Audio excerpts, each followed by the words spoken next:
रात के लगभग 9 बजे कुतुब खाने की समत वाले दरवाजे पर हल्की सी दस्तक हुई। सामान समेटने के बावजूद उस तरफ की कुंडी न हटाने पर मैंने खुद को हल्की सी सरजनिश की और दरवाजा खोल दिया। मेरी तवक्को के ऐन मुताबिक वो सकूनती ही थी। उसने एक छोटी सी ट्रे में चाय और कई तरह के बिस्किट और सेब की काशें सजा रखी थीं। उसने मुझे देखकर एक वालेहाना मुस्कुराहट फेंकी और फिर तजस्सुस भरे लहजे में पूछा, सब ठीक तो है रोहित जी? आपको तो सरस्वती मैडम और मिश्रा जी के साथ राजमहल जाना था, आप गए ही नहीं या जल्दी आ गए? आपने वहाँ रात का भोजन भी नहीं किया। मैंने हल्के फुल्के लहजे में कहा, काम से फारिग होने तक कुछ थकन होने लगी थी। मैंने सोचा कि उन बड़े लोगों के बीच जाकर परेशान होने से अच्छा है कि मैं घर पर आराम कर लूं। मेरी बात सुनकर उसने अपने लहजे में तशवीश भरते हुए कहा, हे राम, आपकी तबीयत तो ठीक है ना? एस्प्रिन ला दूं? मैंने कहा, चिंता न करो सुकूनती, थोड़ी देर की नींद ले ली है, अब मैं बिल्कुल ठीक हूँ। ये बताओ, तुमने अपने लिए जो सूरन कंगन खरीदे हैं वो कहाँ हैं? मेरी बात सुनकर वो कुछ बौखला सी गई। फिर उसने गोया बात बनाते हुए कहा, वो तो मैं अपनी पसंद के बनने के लिए देकर आई हूँ रोहित जी, 4-6 दिन के बाद मिल जाएंगे। मैंने उसे गौर से देखा तो वो नजरें चुराने लगी। इस पर मैंने धीमे लहजे में कहा, मैंने ये सवाल तुम्हें शर्मिंदा करने के लिए नहीं पूछा सकूंती। वो रकम मैंने तुम्हारी सहायता के लिए तुम्हें दी है, तुम उसे अपनी इच्छा के मुताबिक जिस तरह चाहो खर्च कर सकती हो। ये बात छेड़ने का मकसद तुम्हें ये बताना है कि मैं आजकल में वापस दिल्ली जाने वाला हूँ। कोशिश करूंगा कि 3-4 दिन में लौट आऊं, परंतु हो सकता है मैं फिर कभी उस तरफ न आ पाऊं। अपनी बात मुकम्मल करके मैंने गौर से सकूनती की तरफ देखा। चंद ही लम्हों में उसके चेहरे के तासुरात कई बार बदले, तशवीश, अफसोस, मलाल।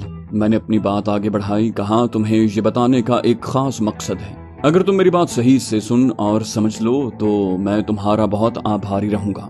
मेरे लहजे की आजिज़ी भांप कर वो चौंक उठी।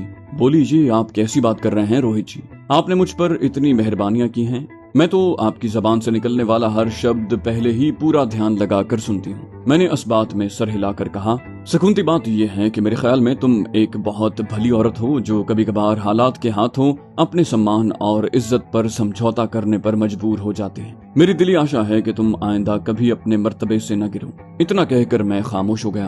अलबत्ता मेरी आंखें सकूनती से कुछ सवालात पूछ रही थी। वो कुछ देर गुमसुम बैठी मेरा चेहरा तकती रही। फिर अचानक उसकी आंखों में आंसू उमड़ आए और वो फूट फूट कर रोने लगी। मैंने उसे चुप करवाने की कोशिश नहीं की। जब उसका रोना धोना बिलाखिर सिर्फ वक्फे वक्फे से उभरने वाली सिसकियों तक महदूद हो गया तो मैंने कहा, मुझे यकीन है कि कोई बहुत संगीन जरूरत तुम्हें अपनी इज्जत पर समझौते पर मजबूर करती होगी। मैं ये तो नहीं जानता कि तुम्हारी वो जरूरत कितनी दौलत से खत्म होगी, परंतु मैं तुम्हें अपने पास से मजीद 100 रुपए दान कर रहा हूँ। उसके बाद भी कभी कठिन समय आ पड़े तो मैं लांबा को पाबंद करके जाऊंगा। तुम जितनी रकम मांगोगी वो कोई सवाल के बगैर तुम्हारे हवाले कर देगा। ये कहकर मैंने अपनी जेब में हाथ डाला और 10-10 रुपए के 10 नोट निकालकर उसके हाथ में थमा दिए। उसके हाथ लरज रहे थे और आंखें एक बार फिर डुबडुबाने लगी थीं। मैंने ये अलमिया सीन लपेटने के लिए तहक्कुमाना लहजे में कहा, और हाँ, आज की रात तुम्हें सोना नहीं है, बस ये समझ लो कि तुम रत जगह में आई हुई हो। मेरा जुमला मुकम्मल होते ही उसने कहा, रत जगह क्यों? आज ये दासी अपने देवता की पूजा करते ये रात गुजारेगी। मैंने उसकी आंखों में जगमगाते अकीदत के चिरागों से नजरें चुराते हुए कहा, नहीं, तुम्हें सवेरे तक जागरण करने की जरूरत नहीं है। बस जागकर मिश्रा जी और सरस्वती देवी का इंतजार कर लो। वो जैसे ही राजमहल से वापस आए चुपके से यहाँ आकर मुझे बता देना। अगर वो रात 1:30-2 बजे तक भी वापस न आए तो तुम अपने ठिकाने पर जाकर सो सकती हो। उसने इस बात में गर्दन हिलाकर कहा, जो आपकी आज्ञा रोहित जी। वैसे भी मिश्रा जी और मैडम अगर आधी रात तक राजमहल से वापस न आए तो फिर वहीं रुक जाते हैं और सवेरे का नाश्ता करके ही वापस आते हैं। मैंने ये इत्तला फराहम करने पर उसका शुक्रिया अदा किया और फिर उसे रुखसत कर दिया। उसके बाद बेकैफ लेकिन इस्तराब आमेज इंतजार का सिलसिला शुरू हुआ। मैं चाहता था कि आज और अगर मुमकिन हो तो अभी मिश्रा पर बेलचक हुक्म नाफिज कर दूं कि मुझे बेंगलोर से दिल्ली या उसके किसी करीबी जाने वाली पहली परवाज पर नशिस्त चाहिए, चाहे किसी मुसाफिर को जबरदस्ती तैयारे से उतारना पड़े। बेशक मैं सुबह तक इंतजार करता, लेकिन मुझे पता था कि इतनी रात गए वापस लौटने के बाद उन दोनों के सोते सोते सवेरा हो जाएगा। उसके बाद मुझे शायद दोपहर तक उनके बेदार होने का इंतजार करना पड़ता, जिसका मैं कतई मुतहम्मिल नहीं हो सकता था। कौन जाने कल दोपहर या शाम ही को कोई परवाज दिल्ली रवाना होने वाली हो। खासी देर इंतजार के बाद मुझ पर मायूसी तारी होने लगी। दीवार गिर घड़ी में रात के 12 बजने वाले थे, लेकिन कमांडेंट हाउस के करता धरता जोड़े की वापसी के कोई आसार नहीं थे। मैंने सख्त झुंझलाहट के आलम में मजीद आधा घंटा इंतजार में गुजार दिया। बिलाखिर घड़ी के 12:30 बजाते ही मैं उठा और लाइब्रेरी के रास्ते कमांडेंट हाउस के मरकजी हिस्से में पहुंच गया। निशिस्त गाह में हूँ का आलम मिला तो मैं सीढ़ियां चढ़कर ख्वाबगाहों की तरफ चला गया। वहाँ भी सन्नाटा तारी था। मैं वापस नशिस्त गाह में आया और फिर बावर्ची खाने का रुख किया। मैंने देखा कि वहाँ एक कुर्सी पर सुगुनती शाने पर गर्दन लुढ़काए खुले मुंह के साथ खर्राटे ले रही थी। मुझे उसकी फर्ज शनासी पर बेसाख्ता रहम आ गया। मैंने बहुत धीमे लहजे में उसे पुकारा। वो तीसरी आवाज पर कहीं जागी। मुझे पहचानने और सूरत हाल समझने में उसे कई लम्हे लग गए। फिर वो हड़बड़ा कर उठ खड़ी हुई, बोली, मुझे क्षमा कर दे रोहित जी, पता नहीं कैसे आंख लग गई। मैंने उसकी बात काटते हुए कहा, वो आज रात वापस नहीं आएंगे, 1 बजने वाला है, तुम अपने कमरे में जाकर सो जाओ।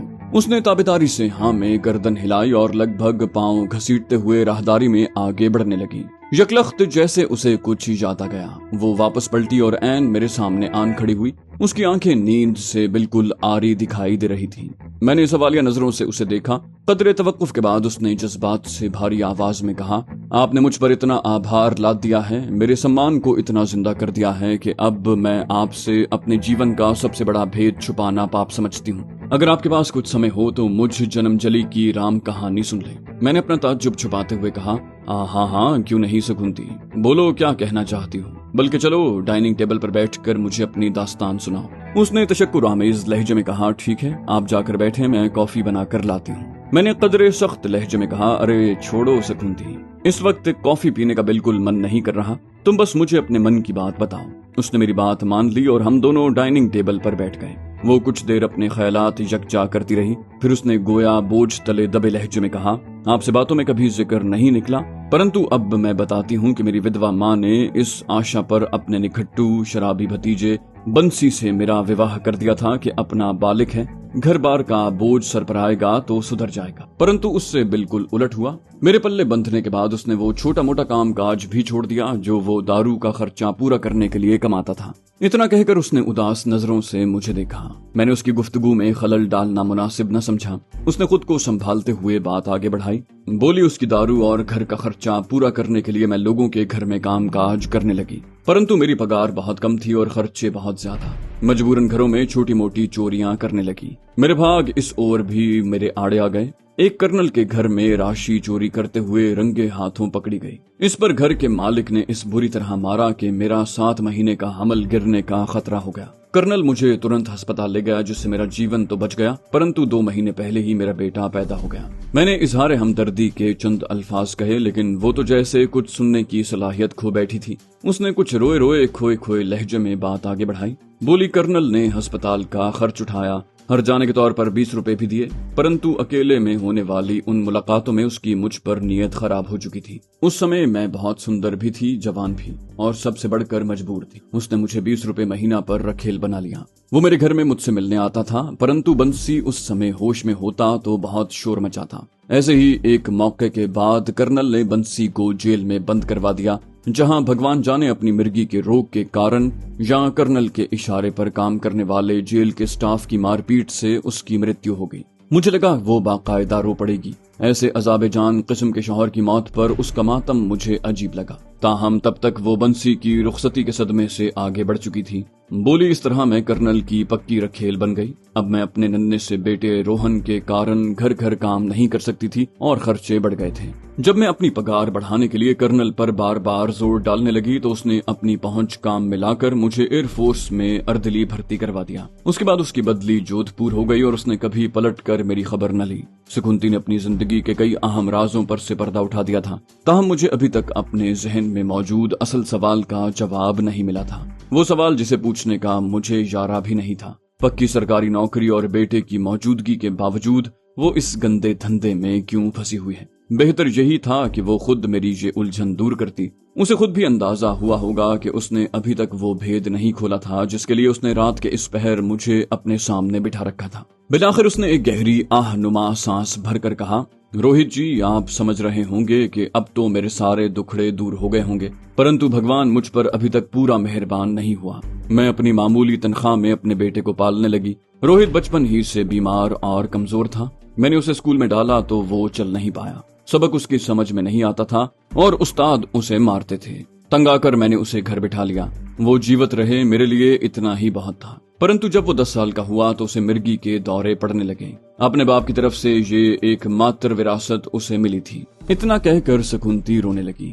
मैंने उसे जी हल्का करने का मौका दिया। वो जल्द ही संभल गई। बोली, अब मेरे जीवन का एक ही लक्ष्य था कि अपने बेटे के रोग का ऐसा इलाज करवाऊं कि वो मानसिक और शारीरिक पुरकार से अपनी उम्र के बच्चों की तरह सेहतमंद और हट्टा कट्टा हो जाए। फिर मुझे पता चला कि मद्रास रियासत के त्रिची शहर से 8 मील दूर भगवान विष्णु के एक मंदिर गुना सलीम में हर प्रकार के मानसिक रोगियों का पक्का इलाज है।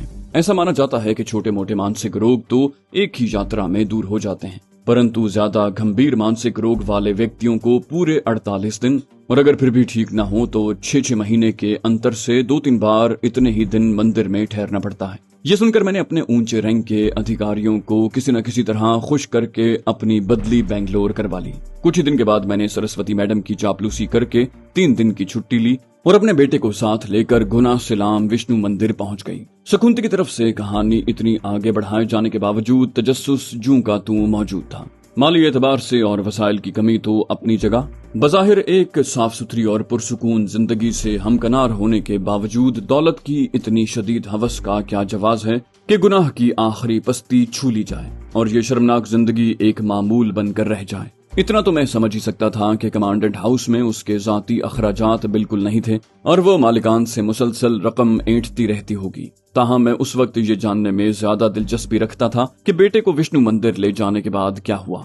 ये तो साफ जाहिर था कि वो पहली यात्रा में ज़हनी तौर पर सेहतमंद नहीं हो पाया था। शकुंती ने कदरे तवक्कुफ के बाद खुद ही मेरे जहन में मौजूद सवालात के जवाब देने शुरू किए। बोली, मैं इस गुरुवार रोहन के साथ गुना सिलाम मंदिर पहुंची तो वहां पता चला कि मेरे जैसे सैकड़ों दुखियारों का मेला लगा हुआ है और किसी बड़े पुजारी का ध्यान अपनी ओर आकर्षित करना बहुत ही कठिन काम है।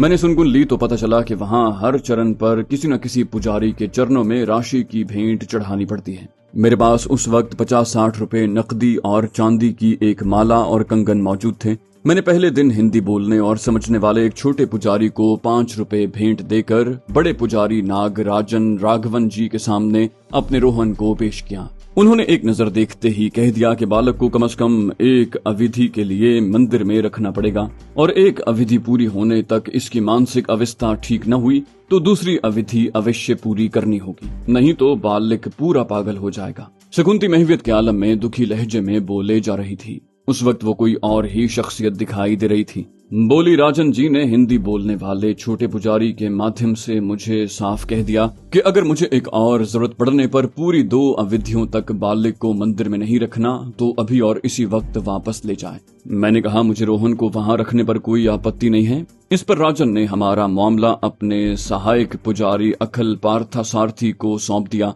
जो खुद भी थोड़ी बहुत हिंदी जानता था। इतना कहकर वो कुछ देर के लिए खामोश हो गई। मैंने उसकी गुफ्तगू में अपनी दिलचस्पी जाहिर करने के लिए कहा, चलो इस तरह तुम्हारा एक मसला तो हल हो गया ना, आगे क्या हुआ? वो चंद लम्हों तक खोई खोई नजरों से मेरी तरफ देखती रही। फिर बोली, अखल जी ने मुझे अपने पूजा मंडल में बुलाकर बात की तो पता चला कि पहली अवधि पूरी होने तक मुझे भी मंदिर में रुकना पड़ेगा, क्योंकि मानसिक रोगियों के इलाज के लिए मंदिर के महादेवता प्रसन्ना वेंकटाचलपाथी को खुश रखने के लिए उनकी मूर्ति पर रोज केसर मले दूध की भेंट चढ़ानी पड़ती है। इसके साथ साथ मंदिर के दरवाजे के सामने शुद्ध घी के दिए भी रोज शाम को जलाने जरूरी होते हैं। शकुंती चंद लम्हे खामोश रही, फिर उसी गंभीर लहजे में बात आगे बढ़ाई। बोली, उसके साथ उस मंदिर में सवेरे से रात तक 6 बार विष्णु और वेंकटेश्वर भगवान और काली माता वगैरह की पूजा होती है, जिसके दौरान मूर्तियों को भी दिन में 6 बार पहले दूध, गंगा जल, गुलाब जल वगैरह से स्नान करवाया जाता है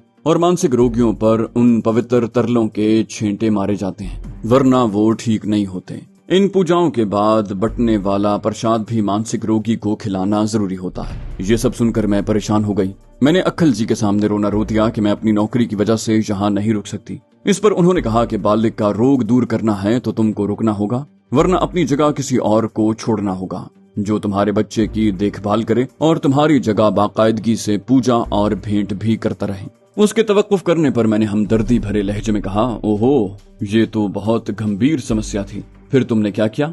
शकुंती ने कहा, अक्खल जी ने रोहन को अपने शरण में रखने और मेरी जगह वो सब पूजा और दान पुण्य करने के लिए अपना सहायक लगाने की सहमति तो जता दी, परंतु उसके बदले बहुत भारी राशि की मांग कर दी। उनका कहना था कि सहायक की तनख्वाह के साथ साथ रोज दान पुण्य करने पड़ेंगे। मेरे पास ये मांग पूरी करने के सिवा कोई रास्ता नहीं था। मैंने अपनी सारी जमा पूंजी अक्खल जी को सौंप दी और वचन दिया कि बकाया राशि अगले महीने ला दूंगी। इतना कहकर वो खामोश हो गई। उसने अपनी समझ के मुताबिक मजीद कुछ कहे बगैर मुझे बहुत कुछ समझा दिया था और उसका ये ख्याल इतना गलत भी नहीं था। लेकिन अब इस मामले में मेरी दिलचस्पी इतनी बढ़ गई थी कि मैं तफसीलात पूछने पर मजबूर हो गया। उसने एक बार गुफ्तगू का तसलसल जोड़ा। बोली, मैंने गुना सलाम से वापस आकर राशि जमा करने के लिए मिश्रा और सरस्वती मैडम के जेब और पर्स से थोड़ी थोड़ी राशि चुरानी शुरू कर दी। कमांडेंट हाउस के राशन में भी घपले करने लगी। उसने मुझे ऐसी नजरों से देखा जैसे सवाल की तवक्को रखती हो, लेकिन जब मैंने कुछ न पूछा तो उसने एक बार फिर कहना शुरू किया। बोली, मेरे पास काफी राशि इकट्ठी हो गई, परंतु जब मैं बकाया चुकाने गुना सलाम मंदिर पहुंची तो पुजारियों ने मुझ पर ब्रह्मवत स्योम के सालाना त्योहार का अधिक खर्चा डाल दिया, जिसके कारण मुझे लंबे हाथ मारने पड़े, जिस पर मिश्रा को शक हो गया और फिर एक दिन उसने मुझे उसकी जेब में हाथ डालते रंगे हाथों पकड़ लिया। परंतु उसने मेरे खिलाफ एक्शन लेने की बजाय मेरी इस चोरी को अपने मतलब के लिए इस्तेमाल में लाना शुरू कर दिया और मेरी राशि की सब मांगें भी पूरी करने लगा। फिर धीरे धीरे मुझ पर उसका और लांबा का घिनौना गठजोड़ भी खुल गया और मैंने उनसे अपना भाग प्राप्त करना शुरू कर दिया। चंद लम्हों के तवक्कुफ के बाद उसने सर्द आह भरकर बात आगे बढ़ाई। बोली, मैंने अपनी समझ के अनुसार वैश्या वाला जीवन छोड़ दिया था, परंतु बेटे के कारण मुझे एक बार फिर इसी रास्ते पर आना पड़ा। वो जिस कैफियत में थी उसमें मुदाखलत मुझे बेजा लगी। उसने थके थके लहजे में दोबारा बोलना शुरू किया। बोली, दिन गिन गिन के आखिरकार पहली अवधि का अंत आया तो मैं मन में ढेरों आशाएं लेकर गुना सलाम मंदिर पहुंची। ये सोचा कि मुझे अपना रोहन अब ठीक मानसिक स्थिति में मिलेगा, परंतु मैंने देखा कि रोहन बस थोड़ा ही संभला है। मैं ये देखकर खुश हो गई और उसे अगली अवधि के लिए भी वहीं छोड़ने को तैयार हो गई। परंतु अक्खल जी ने यह बताकर मेरे अरमानों पर ओस गिरा दी कि नागराजन महाराज ने जांच करके पता चलाया है कि इस बालिक का रोग भगवान की मंशा है, इसलिए ये उससे उधेक ठीक नहीं होगा। मैंने रोना पीटना किया तो अक्खल जी नागराजन महाराज का संदेश लाए कि भगवान की मंशा तो बदल सकती है, परंतु इसके लिए दूसरी अवधि में कड़े जाप और भारी दान करने पड़ेंगे। मैंने राशि पूछी तो उनकी मांग सुनकर मेरी आंखों के सामने अंधेरा आ गया। सकुंती ने चंद सानिये के तवक्कुफ के बाद पजमुर्दा लहजे में बात आगे बढ़ाई। बोली, परंतु मेरी ममता हार मानने वाली नहीं थी। मैंने अपने आप को तरह तरह से बेच के लूट खसूट करके फिर धन इकट्ठा करना शुरू कर दिया। मुझे रोहन को अब 6 माह के बाद वहां ले जाना था, इसलिए मुझे पूरी आशा थी कि मैं इतनी राशि इकट्ठी कर लूंगी। परंतु मेरी कड़ी मेहनत के बावजूद मैं मांगी गई राशि से आधी से कुछ ही ज्यादा इकट्ठी कर सकी और दूसरी अवधि का समय सर पर आ गया। मैं अपने पास जमा सारा धन समेट कर गुना सलाम मंदिर पहुंच गई और नागराजन महाराज के चरणों से लिपट कर उन्हें राजी कर लिया कि मैं बकाया राशि अलग अलग भाग करके उन तक पहुंचा दूंगी। मुझे लगा सुकुंती ने अपनी दुख भरी कहानी मुकम्मल कर ली है। मैंने तस्दीक के लिए पूछा, तुम उसके बाद अपने बेटे से मिल चुकी हो? उसकी दिमागी हालत में मजीद कुछ बेहतरी नजर आई? और तुम मंदिर वालों का पूरा कर्ज चुका चुकी हो या अभी बाकी है? उसने खाली खाली नजरों से मुझे देखा और फिर कहा, मैं दूसरी अवधि के बीच रोहन से मिली तो वो मुझे पहले से कुछ ठीक मिला। उसने बताया कि वो सोते में नहीं डरता क्योंकि अक्खल जी का सहायक अब प्रसाद के साथ साथ उसे हर रोज मंदिर के तालाब के गिरदा गिर्द पवित्र बूटी के रस का मशरूब भी पिलाता है, जिसे पीकर उसका मस्तक शांत हो जाता है और वो सारी रात बेसुध सोता है।